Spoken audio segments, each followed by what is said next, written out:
데살로니가후서 2장 3에서 4절의 말씀은 배교하는 일이 있고 불법의 사람이 나타나야 하리니 그는 멸망의 아들이라는 경고로 시작합니다. 이 말씀은 단순히 과거의 예언으로 끝나지 않고 2025년 대한민국의 혼란과 대한민국 지도자의 교체 이후 펼쳐질 사건들을 암시하는 듯합니다. 이 시기에는 여러 공백과 사회적 문제가 발생하며 적그리스도가 나타날 환경이 조성될 수 있습니다.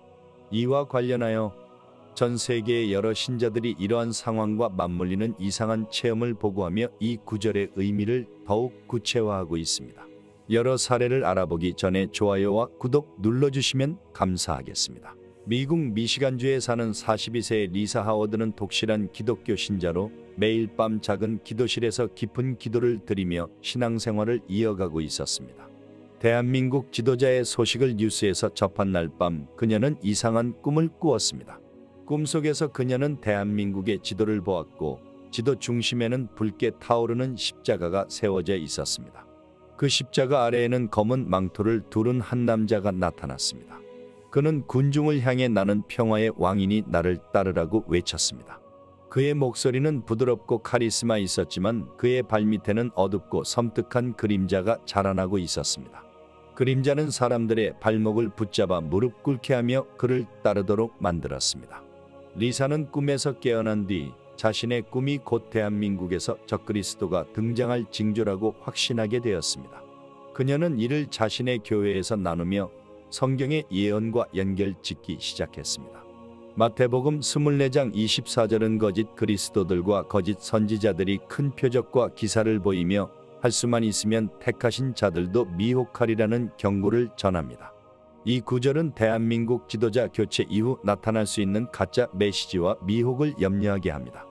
이와 관련하여 독일 프랑크푸르트에 거주하는 50대의 목사 마틴 슈타이너는 기도를 드리던 중 생생한 계시를 체험했다고 전했습니다.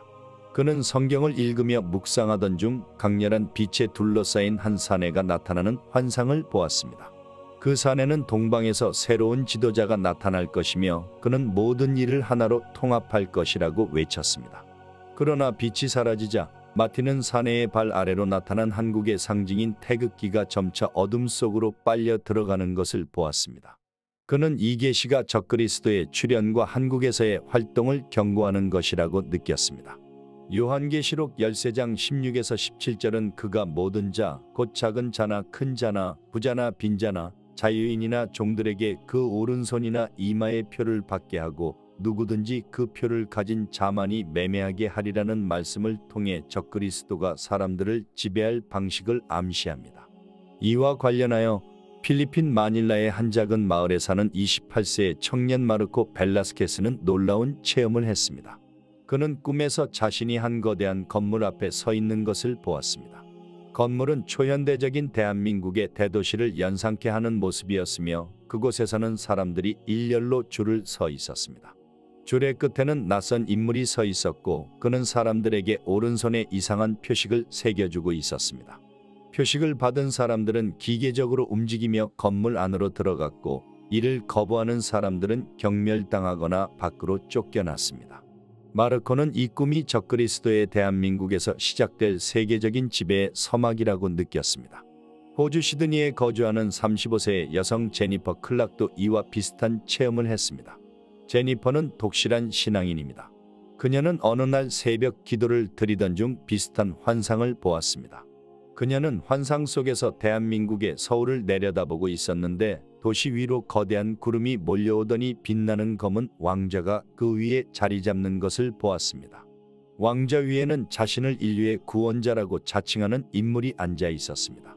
그의 외모는 완벽해 보였지만 그의 주위에는 고통스러워하는 사람들의 울음소리가 들렸습니다. 제니퍼는 환상에서 깨어난 뒤 대한민국에서 벌어질 거짓 지도자의 등장을 경계하며 자신의 공동체와 이 체험을 나눴습니다. 미국 뉴욕에 거주하는 60세의 목사 데이비드 윌리엄스는 그의 교회에서 적그리스도에 대한 설교를 준비하던 중 강렬한 계시를 경험했습니다. 그는 설교 준비 중에 갑작스럽게 동아시아를 둘러싼 거대한 불길을 보는 환상에 사로잡혔습니다. 불길은 점차 대한민국을 삼키며 한 남성이 그 불길에서 걸어 나오는 모습으로 변화했습니다. 그는 주변에 있는 사람들에게 손을 내밀며 나를 믿고 따르라고 말했지만 그의 손은 피로 물들어 있었습니다. 데이비드는 이 환상이 적그리스도의 등장을 상징하며 대한민국이 그의 중심지가 될 것이라는 신호라고 해석했습니다. 에스겔서 28장 2절의 말씀, 내 마음이 교만하여 내가 하나님이라 말하는도다는 적그리스도가 어떻게 자신의 신성을 주장할지에 대해 말하고 있습니다. 캐나다 밴쿠버에 거주하는 47세의 IT 전문가 줄리안 스콧은 한국의 기술적 발전에 관심이 많았습니다. 어느 날 밤 그는 자신이 대한민국의 한 대형 기술 박람회에 있는 꿈을 꾸었습니다. 박람회에서 한 연사는 자신이 초지능과 인간의 완벽한 융합체라 소개하며 자신이 인간의 모든 문제를 해결할 것이라고 선언했습니다. 연사가 무대에서 빛나는 장치 위에 서자 관중들은 그를 신처럼 숭배하기 시작했습니다. 줄리안은 꿈에서 깨어난 뒤 이 연사가 적그리스도를 상징하며 대한민국이 그의 기술적 통치의 중심이 될 것이라고 느꼈습니다. 전 세계에서 보고되는 이러한 체험들은 대한민국에서 적그리스도의 출현과 그의 활동을 둘러싼 강렬한 이해감을 드러냅니다. 특히 2025년의 정치적 격변과 혼란 속에서 대한민국은 이 거대한 예언적 사건의 중심이 될 가능성을 품고 있습니다. 적그리스도의 출현과 그의 활동을 둘러싼 강렬한 예감 속에서도 새로운 희망의 조짐이 서서히 드러나기 시작했습니다. 요한계시록 19장 11절은 또 내가 하늘이 열린 것을 보니 보라 백마와 그것을 탄 자가 있으니 그 이름은 충성되고 진실이라는 말씀으로 진정한 구원자의 등장을 예고합니다. 대한민국에서 적그리스도가 모습을 드러낸다는 전 세계 신자들의 체험과 경고가 이어지던 그때 또 다른 반전의 계시가 등장하기 시작했습니다. 이번에는 희망과 구원의 메시지를 담은 체험들이 전 세계 곳곳에서 보고되었으며 이들의 중심에는 대한민국 혹은 동아시아라는 공통된 배경이 있었습니다. 독일 베를린에 사는 34세의 작가 카타리나 밀러는 성경의 묵시록에 대한 연구를 이어가던 중 놀라운 꿈을 꾸게 되었습니다. 꿈속에서 그녀는 황금빛으로 빛나는 강을 건너고 있었고 강 건너편에는 대한민국의 형상이 구름 위에 떠 있었습니다. 그곳에서는 한 인물이 백마를 타고 나타났습니다. 그는 손에 길고 빛나는 검을 들고 있었으며 그의 주위에는 무수한 사람들이 평화롭게 서 있었습니다. 그가 말없이 손을 들자 강 건너편에 있던 카타리나를 포함한 모든 이들의 마음속에 평화와 용기가 가득 찼습니다. 그녀는 깨어나 이 꿈을 대한민국에서 진정한 구원자가 등장할 징조라고 기록하며 자신이 속한 성경 연구 모임의 일을 나눴습니다.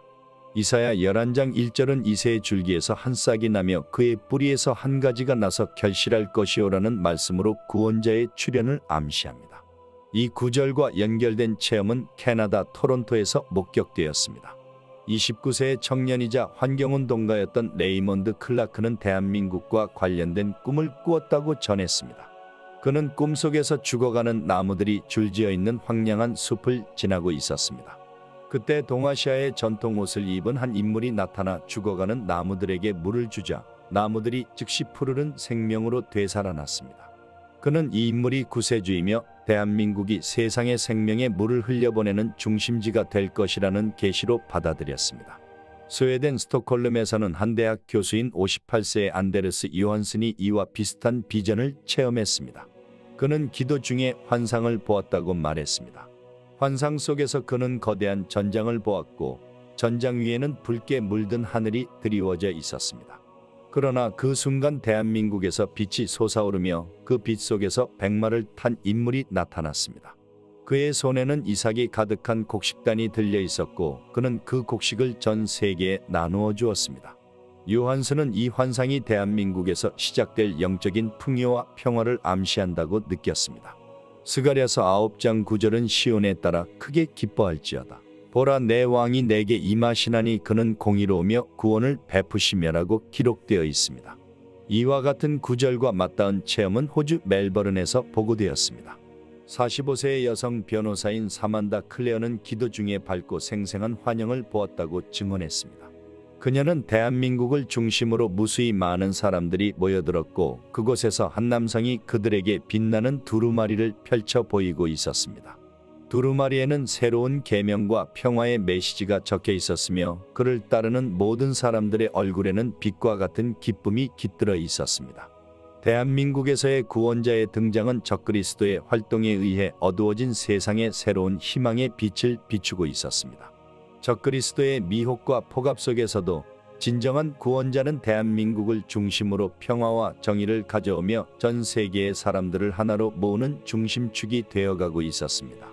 구원자의 메시지는 단순한 교리를 넘어 인류가 함께 나아갈 방향성을 제시하며 혼란과 불확실성 속에서 희망의 등불이 되고 있었습니다. 적그리스도 출현의 상징적 의미. 적그리스도는 요한계시록과 기독교 전통에서 궁극적인 악의 화신으로 묘사되며 세상의 혼란과 고통을 가져올 존재로 그려집니다. 그러나 적그리스도의 출현은 단순히 악을 구현하는 실체를 넘어 인류와 사회에 내재된 여러 상징적 의미를 탐구할 수 있는 주제로도 해석됩니다. 이는 신앙적, 철학적, 사회적 그리고 현대적 맥락에서 다층적인 의미를 가지며 그 상징적 해석은 인간성과 사회의 본질을 깊이 이해하는 데 도움을 줍니다. 1. 인간 내면의 악과 도덕적 시험. 적그리스도의 출현은 인간 내면의 어두운 측면, 즉 탐욕, 교만, 질투 그리고 폭력성과 같은 악한 본성을 상징합니다. 이러한 악한 속성은 종교적 관점에서는 인간이 타락한 존재임을 보여주는 상징으로 해석됩니다. 적그리스도의 등장과 활동은 인류가 도덕적 선택의 갈림길에 서게 되는 시험의 순간을 의미하며 인간이 이기심과 불의의 유혹에 맞서 싸울 준비가 되어 있는지를 묻는 존재입니다. 이는 인류 전체가 선과 악의 대립 속에서 도덕적 책임을 다해야 함을 상기시키는 경고로도 해석됩니다. 2. 사회적 혼란과 부조리의 상징. 적그리스도는 또한 사회적 부조리와 혼란의 상징으로 볼 수 있습니다. 그는 종종 자신을 평화의 사도로 가장하여 혼란과 분열을 초래한다고 묘사됩니다. 이는 오늘날의 사회적, 경제적 그리고 문화적 불안정과 맞닿아 있습니다. 적그리스도의 출현은 거짓 지도자나 부패한 체제를 통해 사회가 어떻게 타락할 수 있는지를 보여줍니다. 특히 현대 사회에서 과도한 물질주의와 극단적인 개인주의가 공존하는 현실은 적그리스도의 상징성과 밀접하게 연결됩니다. 이러한 상황은 인류가 집단적으로 올바른 길을 찾지 못할 때 외부의 악한 존재가 아닌 내부의 문제로 인해 무너질 수 있음을 암시합니다. 3. 거짓 구원자의 경고. 적그리스도는 종종 진정한 구원자를 모방하거나 대체하려는 존재로 나타납니다. 이는 거짓 구원자나 잘못된 이념을 추구하는 사회의 위험성을 경고하는 상징으로 이해될 수 있습니다. 그는 인간이 스스로의 힘으로 구원을 찾으려 할 때 생기는 오만함과 그로 인한 실패를 상징합니다. 예를 들어 인류가 과학적, 기술적 진보를 통해 모든 문제를 해결할 수 있다고 믿는 과도한 자신감은 적그리스도의 출현을 가능하게 하는 토양이 될 수 있습니다. 이는 인간의 한계를 인식하고 겸손함을 유지하는 것이 얼마나 중요한지를 일깨워줍니다. 4. 기술적, 경제적 발전의 역설. 현대적 맥락에서 적그리스도는 기술적, 경제적 발전의 어두운 이면을 상징할 수 있습니다. 오늘날의 인공지능, 빅데이터 그리고 초연결 사회는 엄청난 가능성을 열어주었지만 동시에 개인의 자유와 사생활을 침해할 위험을 동반합니다. 적그리스도는 이러한 기술적 진보가 잘못된 방향으로 사용될 때 어떻게 인간성을 파괴하고 사회를 지배할 수 있는지를 경고합니다. 예를 들어 과도한 권력은 적그리스도의 출현을 상징하는 현실적 요소로 볼 수 있습니다. 5. 영적 각성과 구원의 필요성. 적그리스도의 출현은 또한 인류가 영적 각성을 통해 구원을 얻어야 할 필요성을 상기시키는 상징으로 해석됩니다. 그의 등장은 인류가 영적 성장과 성숙을 도모할 기회를 제공합니다. 이는 종교적 관점에서 개인이 자신의 신앙을 재확인하고 사회적 관점에서는 공동체가 정의와 사랑을 통해 재결합해야 함을 의미합니다. 적그리스도의 출현은 고통스러운 시험이지만 이를 통해 인류는 진정한 구원을 발견하고 새롭게 태어날 수 있는 가능성을 얻게 됩니다. 6. 문화적 다원성과 신화적 해석. 적그리스도는 단순히 기독교적 맥락에 국한되지 않습니다. 그는 다른 종교와 신화에서도 비슷한 역할을 하는 인물들과 연결될 수 있습니다. 예를 들어 다른 종교의 마라, 다자르, 칼리, 유가 등이 그러한 사례입니다. 이와 같은 다원적 해석은 적그리스도의 출현이 인류 공통의 문제와 도전을 상징하며 종교와 문화적 경계를 넘어 이해될 수 있음을 보여줍니다. 이는 적그리스도가 특정 종교나 문화에 국한된 상징이 아니라 인류 전체가 직면한 근본적인 문제를 나타낸다는 점에서 중요합니다. 7. 종말론적 상징과 새로운 시작. 마지막으로 적그리스도의 출현은 단순히 종말을 의미하는 것이 아니라 새로운 시작을 예고하는 상징으로도 이해됩니다. 요한계시록에서 적그리스도의 최후는 구원의 완성을 향한 중요한 과정으로 묘사됩니다. 이는 고난과 혼란의 시기를 통해 인류가 새로운 질서와 평화를 맞이할 준비를 해야 함을 암시합니다. 적그리스도의 출현은 단순한 파괴가 아니라 새로운 시대를 열기 위한 전환점이라는 점에서 희망적인 의미를 내포합니다. 적그리스도의 출현은 단순히 악의 등장으로만 이해할 수 없는 다층적인 상징성을 지니고 있습니다. 그는 인간 내면의 악, 사회적 부조리, 기술적 위험, 그리고 영적 각성의 필요성을 상징하며 인류가 도덕적 선택과 책임을 요구받는 존재로 나타납니다. 이러한 점에서 적그리스도의 출현은 우리 사회와 개인이 스스로를 돌아보고 더 나은 방향으로 나아가기 위한 중요한 상징적 메시지를 담고 있다고 할 수 있습니다. 도움이 되셨다면 좋아요와 구독 부탁드립니다.